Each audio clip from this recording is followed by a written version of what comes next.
Hoy, nena, saan ka na naman ang galing? Ikaw pala, negra. Ay naku, galing ako sa SM San Pedro. Bumili ako ng bagong cellphone ni Ninita. Naku, mamaya panay ka gastos ha. Magtipid-tipid ka, ang hirap ng buhay ngayon. Mahirap makakang trabaho dito sa Pilipinas. Kaya dapat medyo maging mautak sa paggastos ng pera. Ano ka ba? Hindi naman ako gastos na gastos. Alam ko rin naman talaga na mahirap makaharap ng trabaho sa ngayon. Tsaka mahirap kumita sa panahon ngayon. Kaya medyo tipid-tipid ako sa mga ipong ko nung nandun pa ako sa Dubai. Binilahan ko lang siya ng cellphone kasi kailangan niya. Grade 12 na yung anak ko. Wala man lang ka-cellphone. May pinagtsatsagaan yung sira naming cellphone.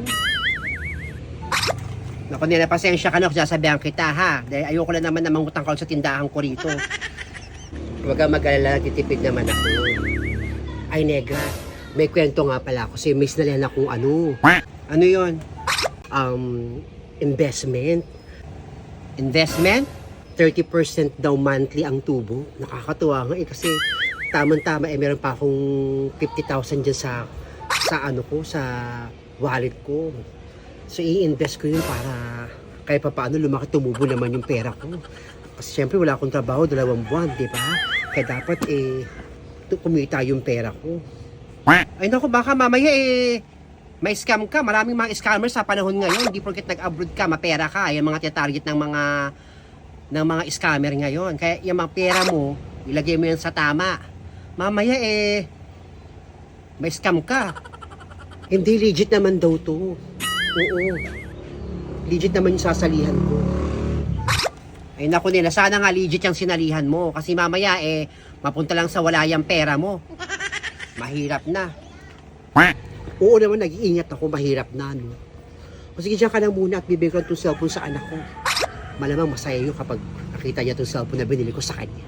Dyan ka na muna, negra. At mamaya darating dito sa bahay yung kukuha ng pera ko, yung sasalihan ko sa investment. Diyan ka na. O sige na. Ingat ka. Si Nena hindi nag-iisip. Ang hirap ko. Ay, kumita ng ganun ka na kay 50,000. Dito nga sa tindahan ko, hirap akong kumita. Naku, sana hindi scammer yung sasalihan ni Nena. Mahirap na maging sayang pa yung pera niya. A few moments later.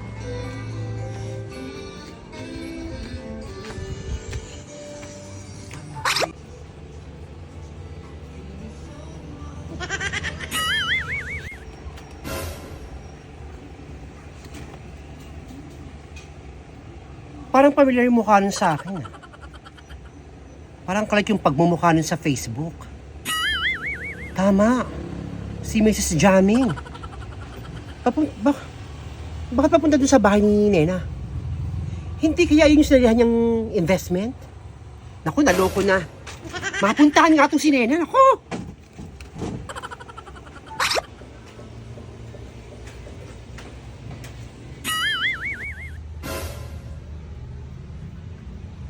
Scammer yun ha. Kilala ko yun ha. Pagpupunta ka na, Nena. Nena! Ay, kayo po pala, Mrs. Jamming. Pasok po kayo. Naku, ito palang bahay mo, Nena. Ganda. Upo po kayo. Naku, pasensya na ho kayo, Miss Jamming, dito sa bahay namin. Kasi nag-uumpisa pa lang po ako bumili ng mga gamit.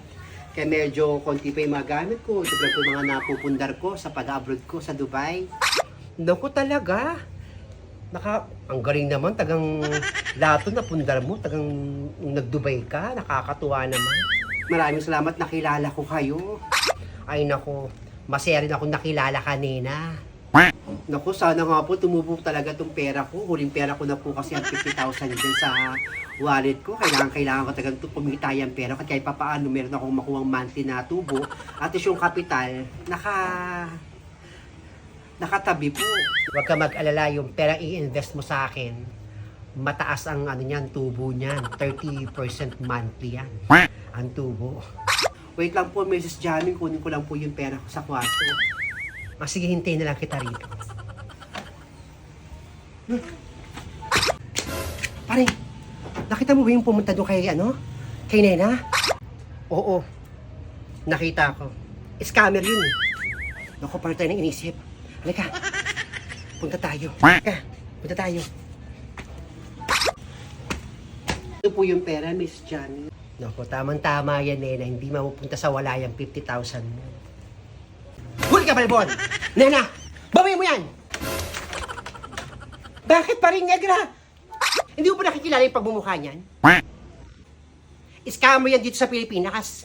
Hindi lamang sa Pilipinas, kundi dito sa buong lugar natin.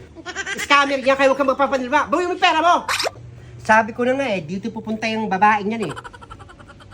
Una na, naku, pasalamat kayo na muti, hindi mo agad ibigay yung pera mo.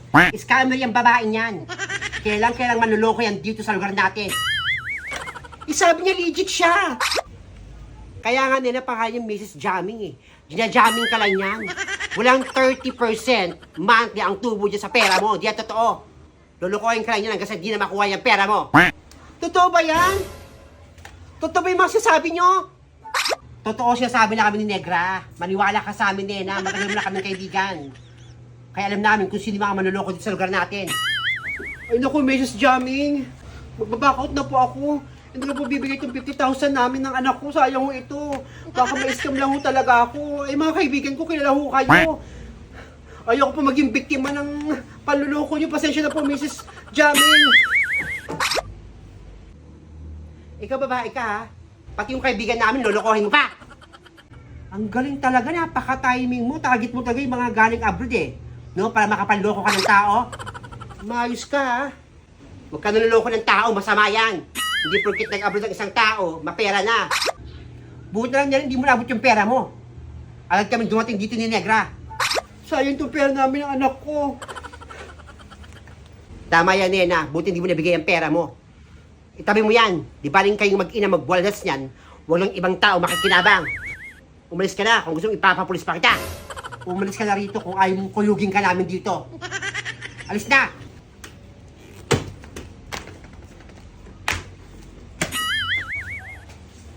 Salamat, paring, Negra. Buti nakilala niyo siya. Walang anuman, Nena. Kaibigan ka namin, hindi ka namin pababayaang maloko. Naku, Nena, tama si paring. Kaibigan mo kami at hindi ka namin pababayaang maloko ng ibang tao. Naloko ka na nga ng asawa mo, papaloko ko pa sa ibang tao. Diyan ka na.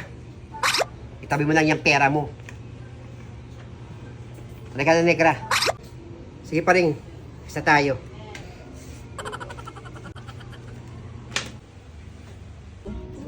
Buisit? Pera na naging bato pa?